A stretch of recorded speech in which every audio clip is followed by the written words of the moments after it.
have been discussing the impact and influence of Christian religious doctrine on the humanities, correct?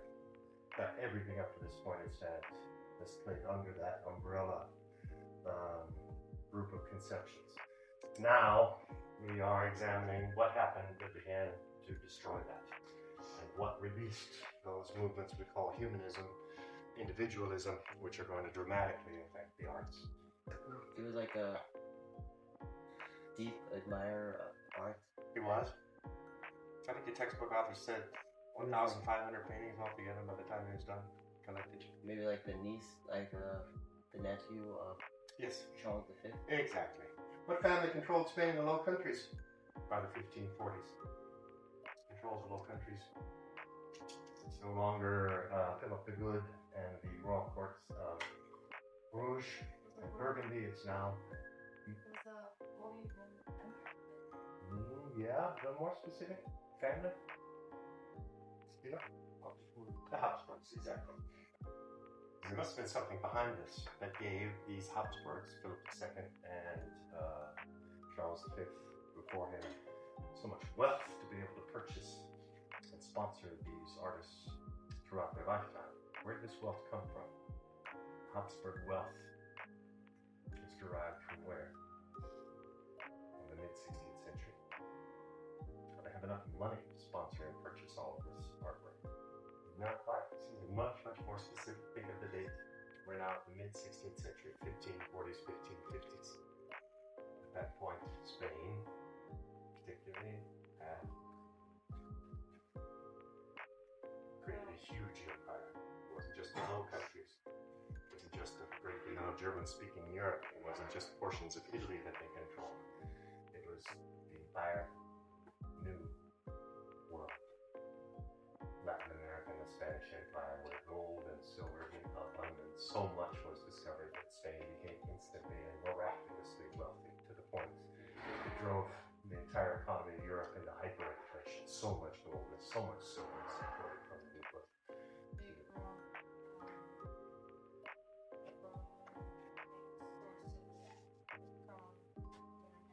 Right, it wasn't just gold and silver, the exchange. You know the name of that exchange? What's it? Laura? Columbian exchange. Okay. You mentioned icons being destroyed. Is that all?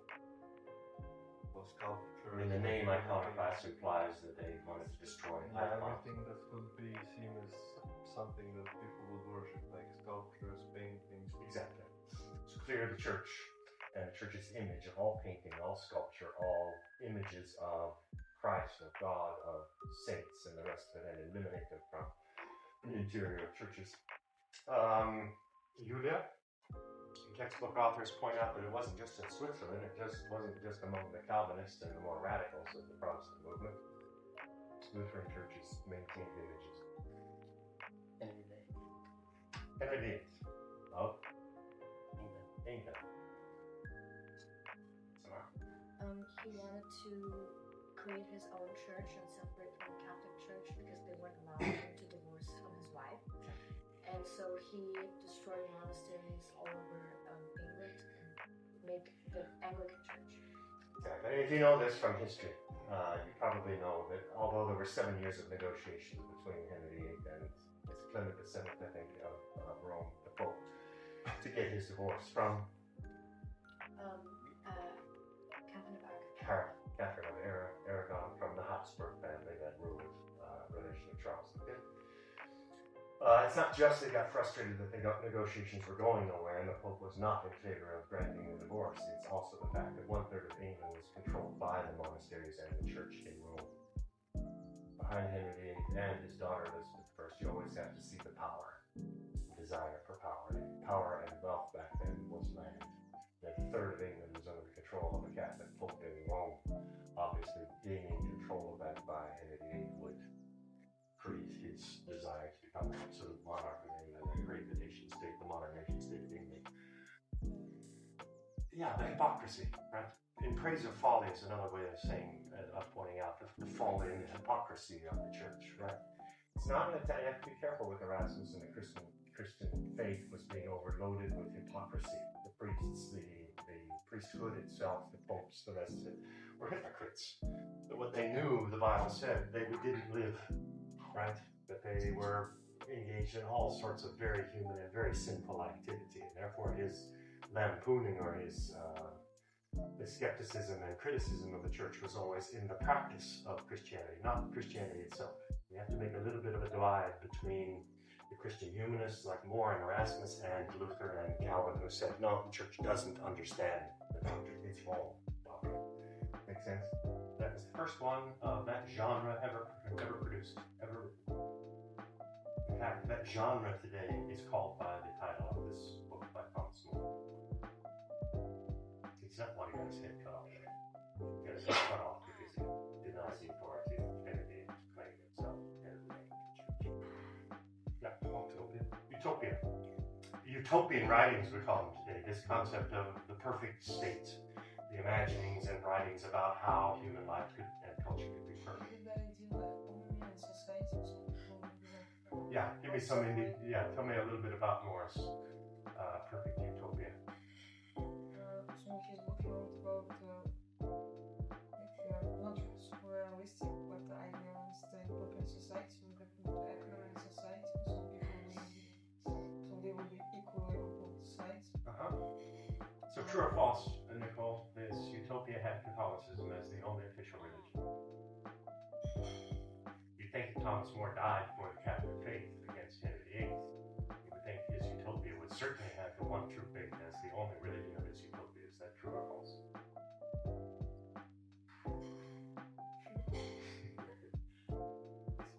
That is false because he said that people should worship and have religion to what they want to believe. Exactly. There was no restrictions on religious belief or non-religious practices in the utopia.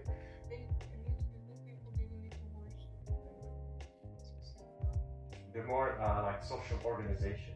Then He placed emphasis on ethics and morals. He also placed emphasis on learning, ethics, morals. I said everybody had to learn a trade. I don't think the textbook authors mention it, but everybody has to help farm. Nobody owns property for more than 10 years, then it shifts to somebody else. So you live in a house for 10 years, then somebody else gets the house. All of it designed to eliminate those things that he saw as the root of evil in society that caused conflict, disruption, and most importantly, like I said with Nicole's question there, religion itself, which divides, especially because it's monotheistic. Religion itself would be eliminated as official or legal or purposeful in exchange for free practice of faith, as long as it didn't interrupt the social peace of the utopia. Right? Was his profession like something related to writing? Because I remember he became a He is a scholar. Yeah. He's a Christian biblical scholar. And his, so to speak, profession. Humanist? Protestant more than humanist, Nicole. Was a professor and more particularly, he was a monk. Which order? Augustinian order. The Augustinian monk. At what university or what university town Paul did he teach? Wittenberg. Okay, good. He discovered that something was very, very wrong in the Catholic Church's doctrine. In translating the Gospels, particularly, he focused more and more and more on what he saw as a real mistake in Christianity. What was it? Is it the system of buying pardons so that people, need to Or more generally? salvation? Yes, indulgences, definitely. Fitzel and his indulgences and selling them, that was definitely a part of it. But all it relates to one central concept, which is the essence of the New Testament, the essence of it seems, the Gospels and what Jesus was teaching. And he said the church got it wrong. What was it?